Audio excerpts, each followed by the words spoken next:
If you do not find a way to make money while you sleep, you will work until you die. I have said this many times. People print it on t-shirts, they put it on coffee mugs, they share it on social media with a sunset photo behind it. But I do not think most people actually understand what I am saying. This is not inspiration. This is not a motivational quote for a Monday morning. This is a mathematical warning. And if you do not take it seriously, you will spend the most valuable hours of your life building someone else's dream while yours quietly disappears.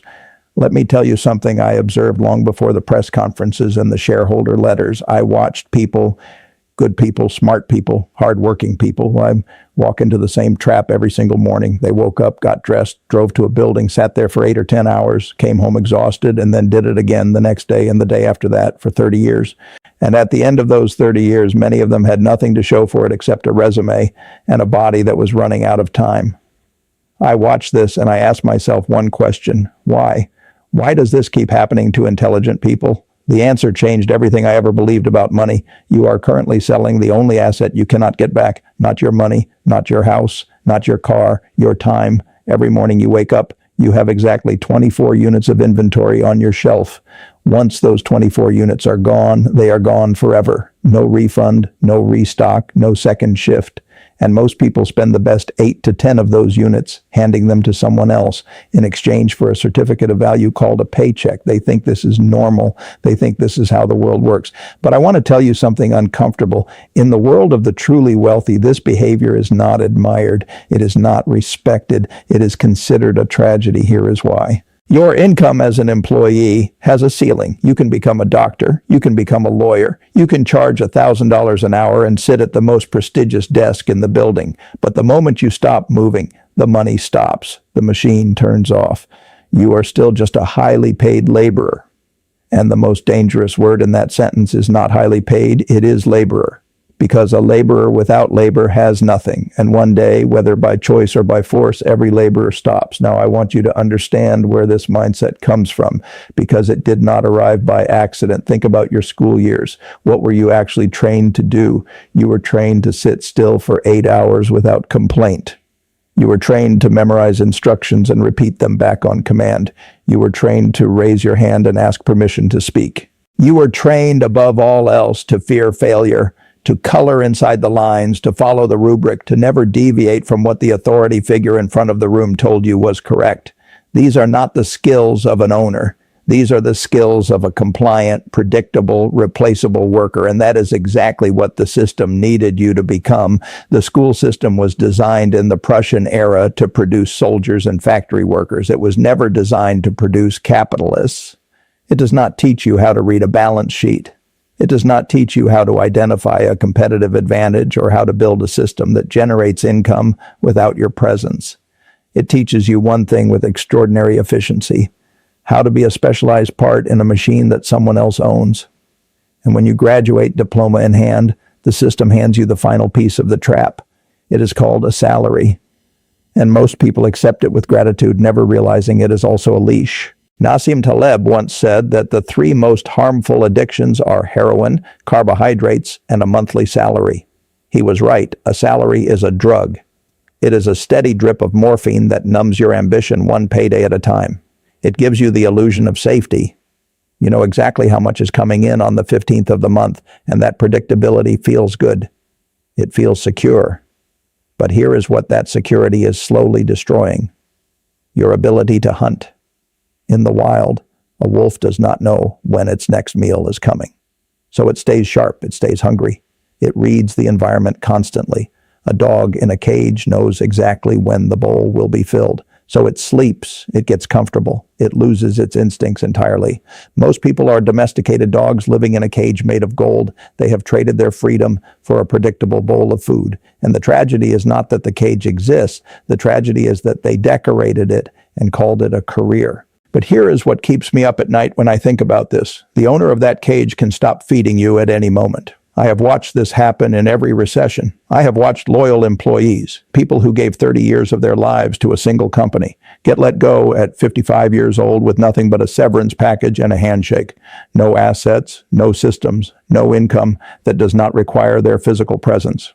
All they had was a resume that said they were very good at following instructions, and suddenly nobody wanted to give them instructions anymore. This is the hidden cost of selling time. It works until it does not. And when it stops working, the fall is catastrophic. So let me now tell you how the mathematics of this trap actually works, because the game is rigged, but not the way most people think. It is not rigged by corruption or conspiracy. It is rigged by math. And once you see the math, you cannot unsee it. The first mechanism is the tax penalty. Look at the tax code of any major economy, and you will find a very clear message written between the lines. The government wants you to be an investor. It does not want you to be a worker. When you earn a salary, you pay the highest possible tax rate: income tax, payroll tax, Social Security contributions. Before that money ever reaches your account, the government has already taken 30 to 40%. Now look at how I make my money: through capital gains, through dividends. I sit in a chair, I allocate capital, and the government taxes me at a rate sometimes half of what a salaried worker pays. I have said publicly that my secretary pays a higher effective tax rate than I do. People were angry when I said that. They thought I was boasting. I was not boasting. I was confessing. I was telling you the rules of the game as they actually are. If you sell your time, you are penalized. If you deploy your capital, you are subsidized. The system is not neutral. It was written by owners for owners. The second mechanism is the inflation lag. This is the silent killer that nobody talks about at the dinner table. When the government prints money, prices rise. We all know this. But here is what most people do not understand. Prices do not rise for everyone at the same time. Asset prices rise first. The stock market climbs. Real estate appreciates. The people who own things get richer immediately. Then consumer prices rise. Bread costs more. Gas costs more. And do you know what rises last? Your wages. Economists call wages sticky. Your employer does not wake up one morning and voluntarily give you a raise because inflation went up 8%. He waits. He waits a year, sometimes two. By the time you receive your 3% raise, you have already lost 10% of your purchasing power. You are running a race where the finish line moves away from you faster than your legs can carry you. As long as you're selling time, you're always on the losing side of this equation. Owners are on the winning side. They own the assets that are repricing upward.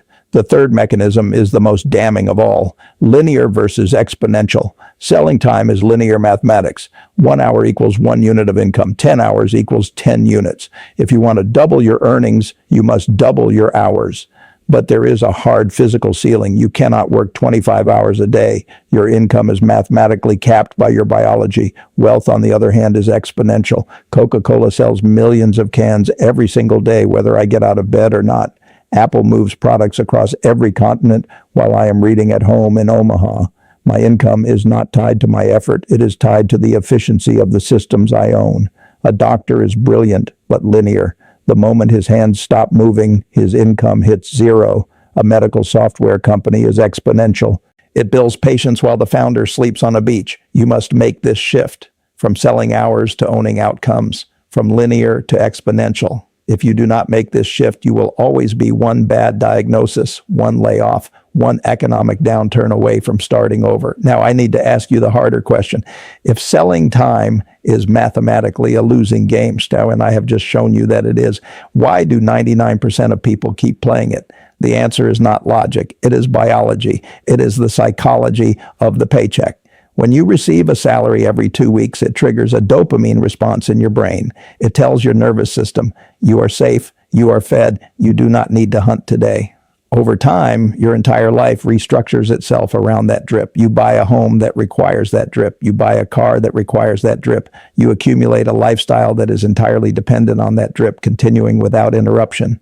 And then you become terrified of the silence between checks. This is not ambition. This is addiction. The employer is the dealer, giving you just enough to keep you coming back, but never quite enough to set you free. If I handed you $5 million right now, you would resign tomorrow. That fact alone proves you do not love the job. You are dependent on the drip. There is a second psychological trap that is even more insidious. I call it the busy badge. Ask any employee how they are doing, and they will tell you they are swamped, overwhelmed, buried, and they will say it with pride, as though exhaustion is a form of achievement.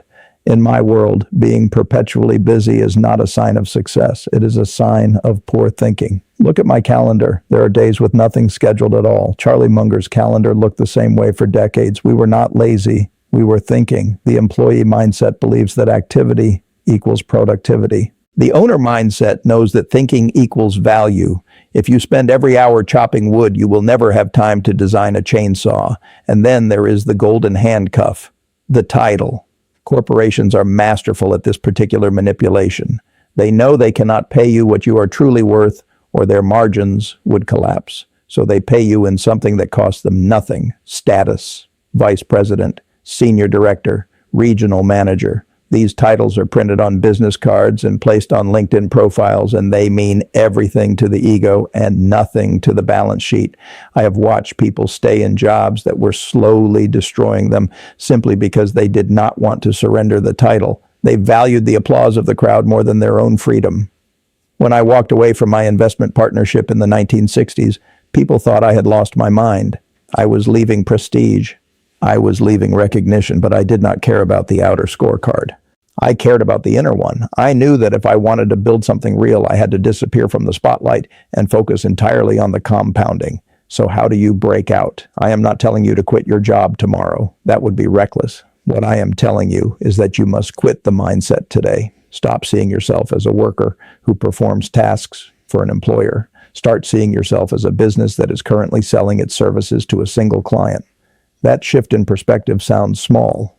It is not small. It is the difference between a lifetime of quiet desperation and a life built entirely on your own terms. Your job right now is your first investor. It provides the cash flow that funds your exit. But from this point forward, the hours between Friday night and Monday morning belong entirely to you. That is when you build, you research investments, you develop a skill the market will pay for. You create something that can generate income without requiring your physical presence: code, content, a system, a small business. You do this patiently, consistently, without announcing it to anyone, until the income from what you have built exceeds the expenses of your current life. That is escape velocity. The moment you reach it, everything changes. You walk into the office differently. You are not there because you must be. You are there because you choose to be. And there is no negotiating position more powerful in the world than genuine willingness to walk away. One final warning: as you begin to build your exit, the system will notice. Your employer will offer you a promotion, more money, a bigger title, a corner office. You must see this clearly for what it is. It is not a reward. It is a retention tool. They are paying you slightly more to consume slightly more of your time and mental energy, specifically to prevent you from finishing what you started. I have watched brilliant people climb corporate ladders for 20 years only to reach the top and realize the ladder was leaning against the wrong wall the entire time. I want you to imagine yourself at 90 years old, sitting on a porch, looking back. The question is not whether you worked hard.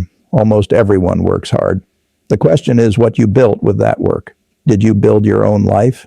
Or did you spend 40 years making someone else's life extraordinary while your own potential sat untouched? Time is the only resource I cannot buy back. I have more money than I could ever spend, and I cannot purchase a single yesterday. But you have something I cannot give you and cannot take from you. You have today. You have this moment. The door to the cage has always been open. It was open yesterday. It is open right now. The only question that has ever mattered is whether you are brave enough to walk through it.